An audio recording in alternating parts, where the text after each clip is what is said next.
Hello friends. तो पिछले video में हमने जो सीटेट की प्रैक्टिस की थी उसमें ईवीएस के 15 क्वेश्चन डिस्कस कर लिए थे। अब यहाँ पर हम 76 के आगे के क्वेश्चन डिस्कस करेंगे। और ये जो क्वेश्चन है ये 23, 12, 21 मतलब इस डेट के जो क्वेश्चन पेपर था उसके हैं और ईवीएस वाले पार्ट के हैं, फर्स्ट पेपर के हैं। तो चलिए क्वेश्चन यहाँ पर देखेंगे। फर्स्ट क्वेश्चन यहाँ पर 76 नंबर क्या कह रहा है। ईवीएस जो है, ईवीएस पढ़ाने का निम्न में से कौन सा उद्देश्य शिक्षा के सतत विकास में महत्वपूर्ण दर्शाता है। सतत विकास में महत्व को दर्शाता है। तो क्वेश्चन ऑप्शन है यहाँ पर समानता, न्याय, शांति तथा मानव के अधिकारों एवं मर्यादा के सम्मान के विषयों के समालोचन करना, या फिर तकनीक और गुणात्मक कौशल का विकास करना। तो ये नहीं होगा। और बच्चे को अन्वेषण के क्रियाकलापों में लगाना। तो और ये अगला ऑप्शन यहाँ पर नीचे है, डिज़ाइन एवं संरचना के कौशलों पर बल देना। जो ऑप्शन करेक्ट रहेगा वो यहाँ पर ऑप्शन नंबर 1 करेक्ट है। अगला क्वेश्चन है, प्राइमरी स्तर पर ईवीएस की थीम आपस में संबद्ध एवं अंतः संबंधित होती है।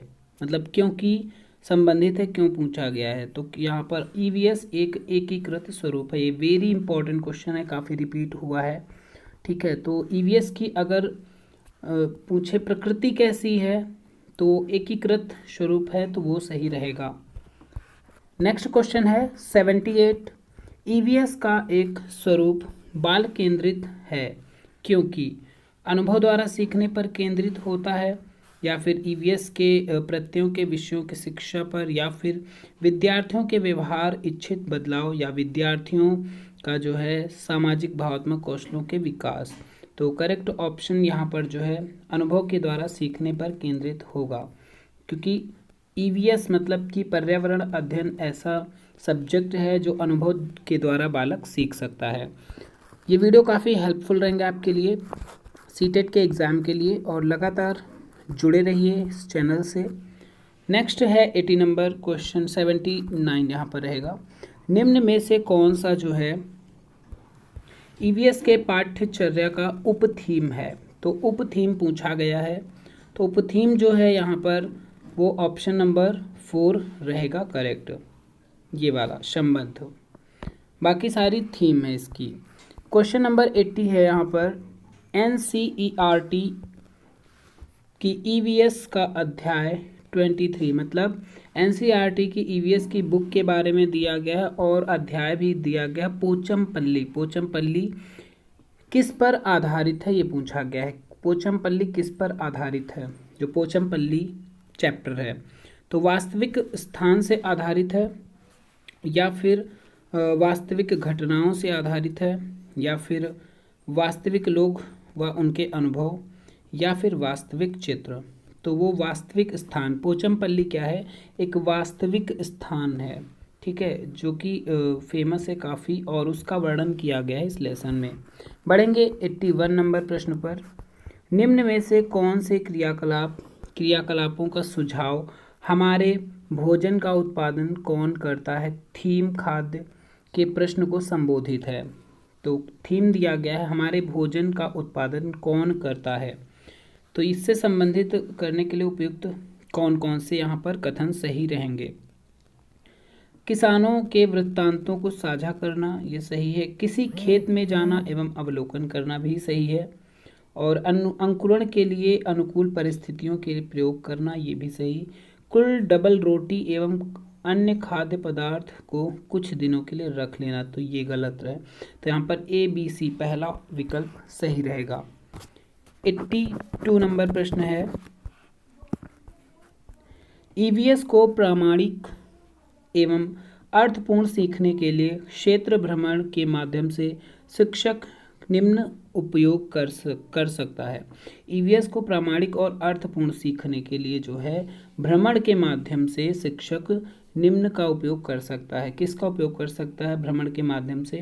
संरचनात्मक कार्यपत्रक का या असंरचनात्मक कार्यपत्रक का, भ्रमण के लिए औपचारिक निर्देश का, या फिर छात्रों के समूह एवं उनके नेता का गठन करना। तो जो संरचनात्मक कार्य है वो नहीं होगा, बाकी तीनों होंगे। असंरचनात्मक, औपचारिक और छात्रों के समूह और उनके नेता का गठन। तो यहाँ पर बी सी डी ये विकल्प रहेगा correct. Next 83 number question, NCERT की कक्षा 5 की ईवीएस पाठ्य पुस्तक के अध्ययन में मेंडल की कहानी देने का उद्देश्य क्या है। एनसीईआरटी की बुक में मेंडल की कहानी दिया गया है कक्षा 5 की बुक में। तो इसका उद्देश्य पूछा गया है, पहला है आनुवंशिकता के सिद्धांतों को प्रस्तुत करना, या फिर दूसरा है हमारी व्यक्तिगत पहचान किस जो है प्रकार से प्राप्त वंशानुगत गुणों से बनती है। थर्ड ऑप्शन है वैज्ञानिक प्रयोगों की प्रक्रिया द्वारा विद्यार्थियों को प्रेरित करना, या फिर है विज्ञान के सतत परिश्रम की विशेषता केंद्रित करना। तो ए बी सी यहाँ पर करेक्ट हैं, बाकी गलत है। नेक्स्ट क्वेश्चन है 84, रचनात्मक आकलन की तकनीक का चुनाव कीजिए। जो रचनात्मक आकलन होता है उसकी तकनीक कैसी चुनी जाती है ये पूछा गया है। सहपाठी आकलन, क्रम निर्धारण मापनी या रेटिंग स्केल, या फिर पोर्टफोलियो, या फिर प्रदत्त कार्य। तो जो रचनात्मक आकलन की तकनीक है वो चुनी जा सकती है, उसका चुनाव सहपाठी आकलन के द्वारा किया जा सकता है। 85 नंबर क्वेश्चन है, निम्न में से कौन सा उपकरण अवलोकन की तकनीक पर आधारित है। कौन सा उपकरण जो है अवलोकन की तकनीक पर, कागज पेंसिल टेस्ट, प्रदत्त कार्य, कार्यपत्रक, या फिर पोर्टफोलियो। तो जो पोर्टफोलियो है वो करेक्ट ऑप्शन है, पोर्टफोलियो यही एक उपकरण है फाइल जिसको अवलोकन की तकनीक पर आधारित है। 86 है, विद्यार्थी जो है किस प्रकार ईवीएस सीख रहे हैं। इस आकलन करने के लिए निम्न में से कौन सा सूचक उपयोग किया जा सकता है। तो जो विचार विमर्श है ये उपयोग किया जा सकता है।